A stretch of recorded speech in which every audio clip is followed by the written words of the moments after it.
थायलंडमध्ये आपली जी एक नॉर्मल मेंटेनन्स कॉस्ट का सिंकिंग कॉस्ट वगैरे जी असते ती साधारण काय आहे? म्हणजे तिकडे सोर्स ऑफ इन्कम वगैरे असं हॉस्पिटॅलिटी सोडून हां हां हां. काय की कोणी म्हणजे प्रॉपर्टी घेतली, हो हो उद्या इच्छा असेल की चल राहून बघूया, बरोबर तर बरोबर. काय अपॉर्च्युनिटीज अशा काही आहेत का?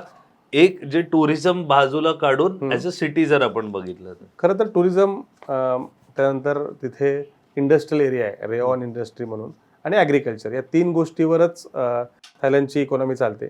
मोस्ट त्यांच्याकडे ॲग्रिकल्चर जास्त जोरात आहे. त्याच्यामध्ये बरेच प्रोडक्ट म्हणजे मँगो असू दे, बनाना असू दे, याची शेती केली जाते. त्यानंतर इंडस्ट्री बऱ्यापैकी BYD किंवा आपल्या ह्या ज्या गाड्याची इंडस्ट्री पटायच्या आजूबाजूला आहे. आणि कॉम्पॅक्ट लिव्हिंग पद्धती आहे, म्हणजे छोटे फ्लॅट असतात. म्हणजे एका बिल्डिंगमध्ये 1000-1200 फ्लॅट्स असतात छोटे छोटे, कारण स्टुडिओ अपार्टमेंट असतात. ओके. त्यामुळे साधारणतः जर आपण मेंटेनन्स वगैरे जर पाहिला तर मेंटेनन्स आम्ही असं सांगतो की एका महिन्याचं तुमचं भाडं हे तुमचं वर्षाचं मेंटेनन्स असू शकतं. खूप कमी आहे त्या मानणं, कारण एवढं सगळं ॲम्युनिटीज सगळं मेंटेन करणं, नंबर ऑफ युनिट जास्त असल्यामुळं ते मेंटेनन्स कॉस्ट खाली येते. मग कुठल्या टाईपच्या प्रॉपर्टीज जास्त डिमांडमध्ये आहेत थायलंडमध्ये ट्रेंड वाईज? एक झाली स्टुडिओ का लक्झरी विला, हो, हो. कॉन्डोज का कमर्शियल स्पेसेस? म्हणजे कुठे चांगल्या ROI मिळतं आता तुम्हाला? गंमत अशी आहे की इन्व्हेस्टरचा पोर्टफोलिओ काय आहे आणि त्याला काय हवं आहे आणि तो किती इन्व्हेस्ट करू शकतो. जर तुमचा पर्पजच इन्व्हेस्टमेंट आहे, फक्त तुम्हाला ते काही राहायचं बियचं नाही आहे, तुम्ही कधीतरी गेला तर हॉटेलमध्ये राहाल, असे पण लोक आमच्याकडे आहेत.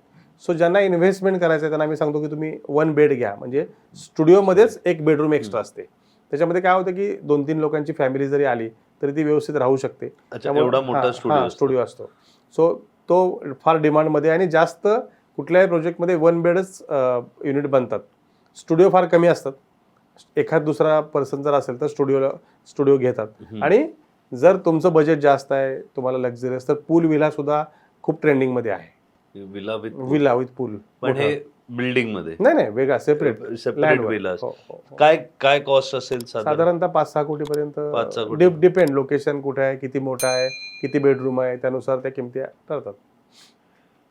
पटाया सोडून फुकेत का चांग माई, if I am not wrong, इकडे पण इन्व्हेस्टमेंटचा स्कोप आणि आता वाढत चाललाय का? हा फक्त फुकेत पुरताच आहे? पटायामध्ये आहे आणि फुकेतमध्ये पण आम्ही काम सॉरी, करतो. पटाया पुरता. फुकेतमध्ये पण काम करतो. फुकेतमध्ये कसं 23 इंटरनॅशनल स्कूल्स आहेत, डायरेक्ट एअरपोर्ट आहे.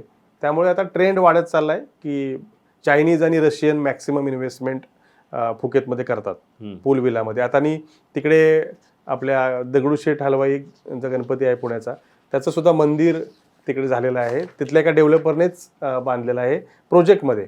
सो त्यामुळे मराठी लोकांचा तिकडे जाण्याचा कल वाढलाय. आपलं जे हॉटेल पेशवा आहे, जे दुबईमध्ये आहे, पटायामध्ये सुद्धा आहे, ते सुद्धा तिथे झालेलं आहे.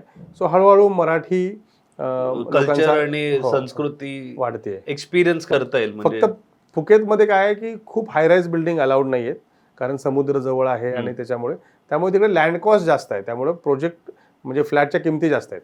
म्हणजे साधारण जसं मुंबई वगैरे पटायच्या दुप्पट आहेत असं म्हणू आपण, कारण तिकडे विलालाच डिमांड जास्त आहे. पूल विला. हा. एक्झिट स्ट्रॅटेजी काय असेल जर कोणी ठरवलं आणि आज मी निघायचंय मला 5 वर्षानंतर, किती सोपं आहे ते घर विकून का प्रॉपर्टी विकून, जी काही प्रॉपर्टी असेल बाहेर निघणं साधारण किती वेळ लागतो? आम्ही असं म्हणतो की तुम्ही 5 वर्ष इन्व्हेस्टेड राहा. कारण काय होतं की तुमचा जो तुम्हाला जे पर्पज सॉल्व्ह करायचा आहे, की तुम्हाला जे ॲप्रिसिएशन हवं आहे, की मगाशी मी म्हणालो 3 प्रकारचं ॲप्रिसिएशन, ते 5 वर्ष होल्ड केल्याशिवाय मिळणार नाही. कारण रेंट तुम्ही जर अंडर कन्स्ट्रक्शन प्रॉपर्टी बुक केली तर तुम्हाला कॅपिटल ॲप्रिसिएशन मिळेल, करन्सी ॲप्रिसिएशन मिळेल, पण रेंट नाही मिळणार, कारण प्रॉपर्टी हातातच नाही आली. सो तुम्ही जर जास्त दिवस होल्ड केलं आणि एखादा प्रोजेक्ट तयार झाल्यावर जे इन्व्हेस्टर असतात ना, ते एका वर्षात विकायची घाई करतात. सो काय होतं की समजा 1000 फ्लॅटचा प्रोजेक्ट आहे आणि 100-200 इन्व्हेस्टर आहेत. सो ते ॲप्रिसिएशन असताना झालेलं असतं, यांनी कमी किमतीत घेतलं असतं, त्यामुळे हे कमी किमतीत विकायला तयार असतात. कारण मी घेतलंय 20 लाख बातला, आता 40 लाख बात किंमत आहे, पण मला काय 35 आले तर चालतील, कारण मी घेतलंच कमीला. सो पहिल्या एका वर्षात हे सगळे इन्व्हेस्टर बाहेर पडायचा प्रयत्न करतात. आम्ही ज्यांना चांगलं ॲप्रिसिएशन पाहिजे त्यांना सांगतो की तुम्ही 1-2 वर्ष अजून थांबा, कारण तुम्हाला जे 40-45 लाख बात जे काही मिळणार आहेत ते 1-2 वर्षानंतर मिळणार आहेत. कारण हे सगळे इन्व्हेस्टर विकून पुढे जातात आणि मग ती त्या प्रोजेक्टची एक कॉस्ट राहते की याच्या खाली मिळणार नाही. त्यामुळे तुम्ही 5-6 वर्ष जर इन्व्हेस्टर राहिला तर तुम्हाला खूप चांगला बेनिफिट मिळतो त्यामध्ये.